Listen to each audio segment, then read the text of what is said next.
what's going on? You know who it is. You know what it is. All right, you guys. Once again, here we go again. The never-ending story with Demetrius Andrade and Lara. You know, it's been pretty amusing. It's been more entertaining outside the ring with these dudes, like, pointing the finger at each other on why the big fight between these two gentlemen did not happen.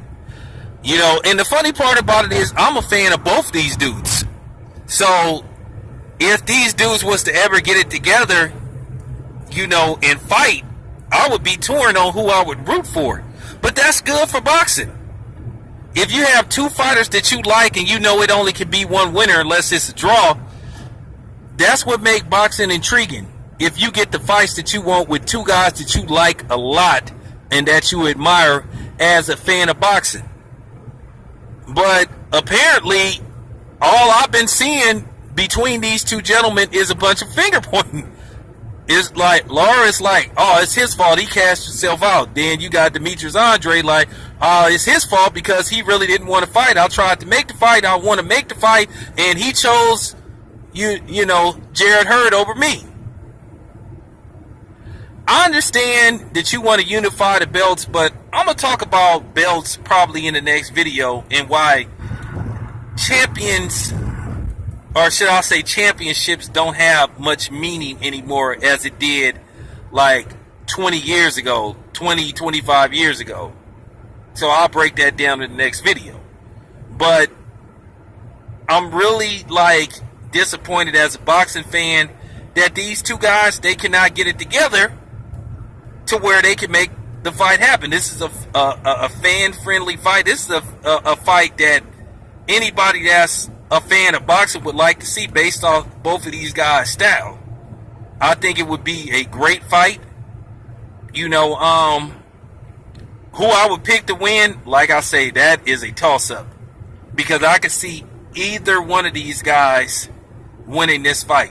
I'm not going to sell Demetrius Andrade short, and I'm not going to sell Lara short. You know, a lot of people tried to, you know, make a big deal out of Demetrius Andrade's last fight that I thought he won. I flat out thought he won that fight clear as day. You know, and you know, you always get a clown that come on here when you trying to say this dude should fight this dude or he should fight that dude. Then you'll say, oh, he almost got dropped in his last fight. No, he didn't. No, he did not. And then they'll try to say, oh, well, what about this dude? What about the dude that you like? You know, no need to go into that. But the point that I'm trying to make, I've said this before and I've said this on several occasions. Every fighter has one or two bad outings in a fight. Every fighter has a hiccup fight. It happened to the best of them. Whether they won the fight or they lost, every fighter has a hiccup fight. You know what I'm saying? It is what it is. Hey, Floyd didn't had hiccup fights. You know, everybody. The greatest. You know, the greatest fighters that ever fought, from Sugar Ray Leonard to Marvin Hagler, all these fighters had hiccup fights. So I'm not putting too much stock into that fight. It's a difference between having a hiccup fight and then getting exposed. You know, the problem is with Demetrius Andrade is his management. Too many times in between fights he stayed just out of the loop. Too much time in between fights. And he's with a terrible promotional company, Banner Promotions. You know, Rockefeller tried to pull a Golden Boy where they tried to sneak and steal him away, and Banner ended up suing, you know, Rock Nation. So that's the only, you know what I'm saying, that's the biggest problem with Demetrius Andrade. It's just his inconsistency, his in and out of the ring. You know, he doesn't fight enough. I think in the last 3 years, this dude maybe have fought 3 times.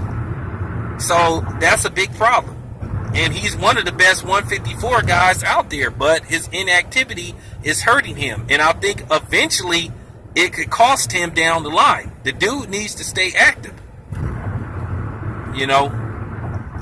So that's all I got to say about that, man. I hope him and Lara can find some way to get it together and make this fight happen. You know, more than likely, Lara will defeat Jarrett Hurd unless Jarrett Hurd just, I don't know, unless he fights different from what he fought in his last fight, because he looked terrible. And like I said, I was pumping this dude up. I was pumping Jarrett Hurd up because I was impressed with what I had saw from him in his last 3 fights. And then all of a sudden, like I said, he lays a complete egg in his first championship bout.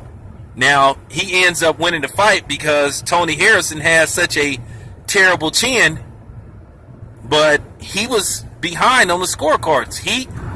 Tony Harrison was beating him soundly, the first half of the fight. Now, Jarrett Hurd picked it up in the, second half of the fight.